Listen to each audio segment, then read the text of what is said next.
दूध मलाई। ഹൈദരാബാദ് വന്നിട്ട് ഡിഫറെന്റ് ഫുഡ് ട്രൈ ചെയ്തില്ല എന്ന് പറഞ്ഞാൽ മോശമല്ലേ. ഇന്ന് നമ്മൾ പോണത് ചാർമിനാർ ഭാഗത്തുള്ള ഫേമസ് ഫുഡ്സ് ട്രൈ ചെയ്യാൻ. ആദ്യം നമ്മൾ പോയത് ബിരിയാണി കഴിക്കാനാണ്. ഫേമസ് ഹോട്ടലായ ഹോട്ടൽ ഷതാബിലോട്ടാണ് പോയത്. അവിടെ പോകുമ്പോൾ ശ്രദ്ധിക്കേണ്ട കാര്യം, ഫ്ലോറിന്റെ ഹൈറ്റ് കൂടുന്തോറും ബിരിയാണിയുടെ വിലയും കൂടും. ഗ്രൗണ്ട് ഫ്ലോറിൽ 270 രൂപയ്ക്ക് കിട്ടുന്ന ബിരിയാണി സെക്കൻഡ് ഫ്ലോറിൽ പ്രീമിയം ടച്ചിലിരിക്കുമ്പോൾ 430 രൂപ വരും. ഇങ്ങനെ നമ്മൾ ബിരിയാണിയൊക്കെ കഴിച്ച് ചാർമിനാറിലോട്ട് നടന്നു. കുറെ മാർക്കറ്റ് ഉണ്ട്. മാർക്കറ്റുകളുടെ ഒരു 5 കളി തന്നെയാണ്. ഒരു കല്യാണമൊക്കെ വന്നു കഴിഞ്ഞാൽ ഷോപ്പിംഗിന് വരാൻ പറ്റിയ സ്ഥലമാണ് ഈ മാർക്കറ്റുകൾ. ചാർമിനാർ എത്തിയിട്ട് നമ്മൾ ചാർമിനാറിന്റെ ഉള്ളിലോട്ട് കയറി.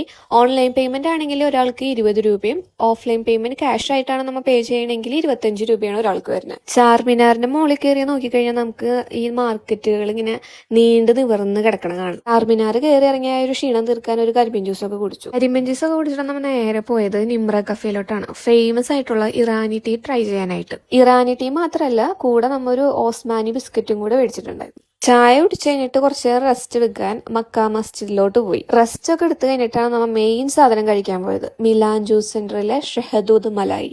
ചാർമിനാർ വീഡിയോസ് നോക്കുകയാണെങ്കിൽ ഏറ്റവും കൂടുതൽ കാണുന്ന ഒരു സാധനമാണ് ഈ ഷഹദൂദ് മലായി. എനിക്ക് ഇത് 1 ടൈം ട്രൈക്ക് ഒക്കെ ആയിട്ടാണ് ഫീൽ ചെയ്തത് കേട്ടോ. അങ്ങനെ നമ്മൾ എല്ലാം ട്രൈ ചെയ്ത് പോണ വഴിക്ക് മാങ്ങ ഉപ്പും മുളക് ഇട്ടതുണ്ട്. പിന്നെ അത് നമ്മളെ വികാരമായോണ്ട് അതും മേടിച്ച് കഴിച്ച് കുറച്ച് ഫോട്ടോസൊക്കെ എടുത്ത് അവിടെ നിന്ന് പോന്നു. അപ്പൊ ഓക്കെ ബൈ.